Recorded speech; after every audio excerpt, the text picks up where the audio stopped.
What is up guys, Wraec is here with a new video, and maybe you are wondering whether or not it is a good idea to build Cecia. Cecia is a hero you gain right at the start of the game, basically from your first summons, and well, oftentimes in games you really don't want to keep the things you get at the start. Those are starter items, they are a bit worse than what you get later on. But with Cecia, when you play her during the story, it kind of doesn't feel like it. She kind of feels like the type of hero that can carry you through the entire story, and in a way she definitely is. Well, today we're going to talk about what Cecia can do for you, if she's usable in late game, how far you want to upgrade her, and one big mistake you definitely want to avoid when building her. So first of all, I want to show you guys one thing. She is definitely usable in endgame, so I would say we hop right into a fight and I explain a few things. So we are once again in Trial of Abyss with the team that I already presented. It was the Smokey team, but this time around we replaced Smokey with Cecia, and we're going to see if that still works out.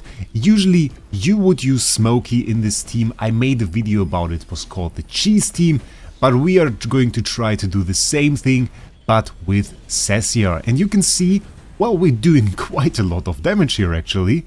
There is an enemy Cecia here as well, so it's really Cecia against Cecia. Quite the interesting fight there.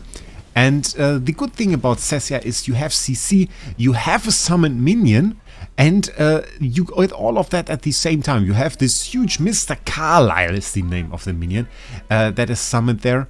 And really, not only does he control the entire side of the enemy team, but also he gives a huge body that is put on the field and can be attacked by the enemy. So you combine tankiness, you combine CC, and also you have damage, which is pretty great. So you saw that really wasn't quite the difficult clear with Cecia, and well, a bunch of support heroes given that. But still very easy, very doable. So how is that even possible? Well, in Cecia's main skill, as we already said, is to summon Mr. Carlyle. Mr. Carlyle is a bit of a weird skill, because that is a summoning skill. She is summoning a minion, it gets all of her stats, deals a ton of damage in a one-time range, so it's a melee minion, gains extra HP but loses HP per second, so it's supposed to die off at one point after losing all of its HP, but can be resummoned of course by doing the ultimate skill again. Also means she kinda needs to do her ultimate skill to deal damage, and that is one weird thing about her, because if we check that out, she is a marksman. And really she doesn't fit in that scheme, because most of her damage, as I said, comes from this summoned minion. And if we compare her to other marksmen, which we can easily do, we got Merrily in here, we got Odie in here, we got Reese in here. All of those are ranged, all of those have a huge range, a range of 5, which she has as well, Cecia has that as well, but are all direct damage dealers, aside from obviously, well, Brian also has a minion, but usually you would expect a hero with her playstyle of being a bit squishy, of being a bit reliant on her ultimate, more in the mage archetype, which makes it a bit weird to see her in the marksman archetype, and still it is something to be considered if you're expecting a marksman. Well, you're not really implementing her in the team in that way. She is a mage, you want her to get her ultimate fast, which means you need haste, you need roam if you want to make her work in endgame, and that is really the important part. So keep that in mind, more of a mage than a marksman.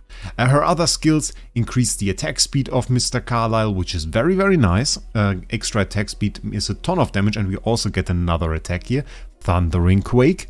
Often a bit hard to notice, but that actually gives him some HP, and it's a 320% attack, very nice. And then we have the passive.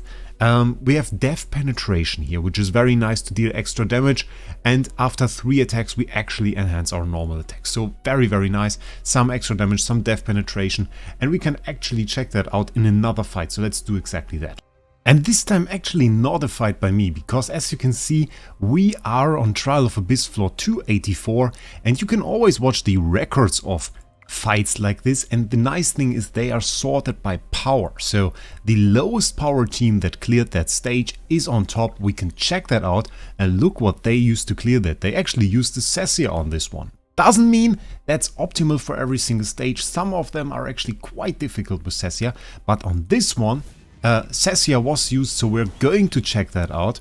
I'm going to check out what that Cecia did here, and you can see again quickly getting to the point where she has full energy, protecting her with Coco here, fairly interesting, and letting Mr. Carlyle do the bulk load of work really on her own. She's a bit useless, but Mr. Carlyle, her minion, of course isn't. And great combination of minions with Coco as well, because Coco also supports Mr. Carlyle. Again, there are a few combinations in that regard. Florabelle also has some nice synergies with Mr. Carlyle and can for sure be very, very interesting to use together with him. So that is one thing to note. But now we already talked about where she's good.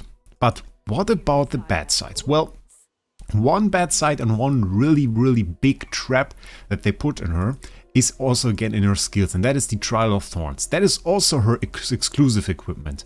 And people often think that they need to upgrade this thing as far as possible. And really, it is one of the worst exclusive equipments out there. It really doesn't grant you much extra once you upgrade it to +10 or +15. +5 is fine on everything, but then again we get Vitality, which isn't super useful. The effect of the Mythic Plus exclusive equipment is very much okay. It is a very nice ability. This is the first CC that she inflicts, which is basically directly at the start of the fight. She will entangle one enemy, deals some damage, absorbs some fist death and magic death, which she definitely needs because otherwise she's quite squishy. And that is perfectly fine. And you can upgrade it to +5 because you will always have Tidal Essence. But once you have that and decide whether to use your Temporal Essence, which is the yellow one, to go further, well, then you shouldn't really do that because you only get a very minor damage increase here. And you will basically rip away your Temporal Essence, which you will need for way more important endeavors, for getting Cecia, not Cecia, Marilee to +10, for getting your OD to +10, for getting such heroes that are really, really useful when they are highly upgraded and will carry you through Dream Realm. Those heroes, those are the ones that you need, and those are the ones that also need your essence, because if we now try to replace Odie in here with Cecia, which is something you shouldn't do, we can still try it. Probably wanna do that though. You will see, well, Cecia is decent-ish against Dream Realm, but nowhere near real damage dealers, like Marilee, for example, Odie, like Corrin, even Shakir can be very, very good. Well, for that sake, we probably could have thought about, well, no, Mr. Carlyle will get the buff, it's alright, okay. So, if you kind of invest into her too much and get like the +10 weapon and are therefore unable to get it on other heroes, you might fall behind in Dream Realm, which would be very bad actually, and pretty much undesirable. So in that regard, you should be careful with that. And it's a bit of a trap because she will be one of the heroes you gain early on, and you will have very easy access to, and that is something we'll explore right after this fight, because you get her in the Emporium actually. In the arena store there is a copy of Cecia, so you can very regularly get a copy of her, even if your luck from the summons isn't all that great. It is very much so possible for you to get the copy anyway. So here we see, not bad, not great either if you compare it to my Marilee. My Marilee definitely outperformed there, and that is the difference maybe for you between being in the top 50 or not. And top 50 is 2 Temporal Essence, maybe you will even get top 20. And if you are outside of the top 100, no Temporal Essence for you at all. That is a huge difference. That can decide whether or not you have 10 million power less or more in a few months, because you will be able to get more heroes 2 + 10, 2 + 15. So definitely make sure to select the right hero there, and Cecia might just not be it. But regarding the thing with the accessibility of the copies, if we check out the arena store, there it is, 1 copy of Cecia, so you can get her to Supreme Plus fairly easily. But should you do so? Last question for this video. Well, to be honest, the Supreme Plus ability is decent. It's required normal attacks to trigger Agonizing Puncture is reduced to 1, and Agonizing Puncture reduced to 1, okay, yeah. is this one, Agonizing Puncture. So it's one normal attack, and then her next one deals 220% damage, which is nice, which is very nice. We also gain some death penetration, so it is not bad at all. Still, it will upgrade the damage that she can deal on her own without Mr. Carlyle, basically. So in that sense, I wouldn't say it's bad. Is it the huge upgrade that you need to do big damage with her? Not really, but it will be helpful. So if you want to, you can do it. I wouldn't say it's a mistake. She's very much so still used if you want to do Trial of Abyss clears. In there, she's pretty great. Just keep in mind, against bosses, not that much. So really, in that regard, I would say it's not a mistake to build her. She's a very great add to most teams and will do well in Trial of Abyss and all of the story. But later on, might just be replaced by some other heroes. Still, personally, there are some PvP teams I'm looking forward to. Maybe trying out some of those new minion-based heroes. We saw Florabelle, and Florabelle actually is able, with her +10 weapon, to buff minions on the board. And I'm seeing that on Cecia's minion is actually quite cool. Mr. Carlyle buffed with the Florabelle buff actually gets quite huge, gets a lot of extra speed, gets a shield, and that can be very fancy. Then you have, of course, some heroes that work well together with her. We already saw Rowan because he can give her energy, which is fairly great and lets her get to her ulti a bit easier. And that, of course, means she will get useful far earlier in the fight.